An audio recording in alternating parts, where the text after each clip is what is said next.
బాలీవుడ్ ఇండస్ట్రీలో మంచి గుర్తింపును సొంతం చేసుకున్న హీరోయిన్లలో ఇలియానా ఒకరు కాగా, ఈ మధ్య కాలంలో ఈ బ్యూటీకి తెలుగులో ఆఫర్లు తగ్గాయి.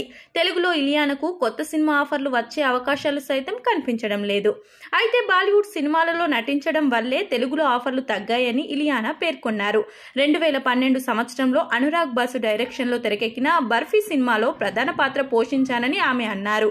ఆ సినిమాలో నటించే సమయానికి సౌత్ లో నేను ఫుల్ బిజీ అని ఇలియానా పేర్కొన్నారు. బర్ఫీ మూవీ కథ చాలా నచ్చిందని, అలాంటి సినిమాలో అవకాశాలు అరుదుగా వస్తాయని అనిపించిందని ఇలియానా పేర్కొన్నారు. ఆ సినిమాను వదులుకోవడం తెలివి తక్కువతనమని భావించానని ఆమె చెప్పుకొచ్చారు. అందుకే ఆ సినిమాను ఓకే చేశానని ఇలియానా పేర్కొన్నారు. ఆ సినిమా నా ఊహలకు అనుగుణంగా ప్రేక్షాదరణ పొందానని ఇలియానా వెల్లడించారు. ఆ సమయంలో నేను సౌత్ సినిమాలో నటించనని భావించి నాకు ఆఫర్లు ఇవ్వలేదని ఇలియానా తెలిపారు. బాలీవుడ్ ఇండస్ట్రీకి వెళ్లిన తర్వాత సినిమాల ఎంపిక విషయాలలో మారానని ఆమె చెప్పుకొచ్చారు. చాలా సెలెక్టివ్గా వ్యవహరించానని ఆమె అన్నారు.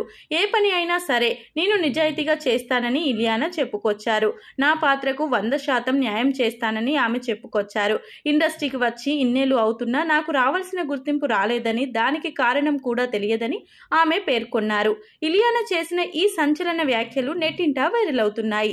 ఇలియానా రాబోయే రోజుల్లో కెరియర్ పరంగా మరింత ఎదగాలని ఫ్యాన్స్ భావిస్తున్నారు. ఇలియానాను అభిమానించే ఫ్యాన్స్ సంఖ్య పెరిగిపోతుంది.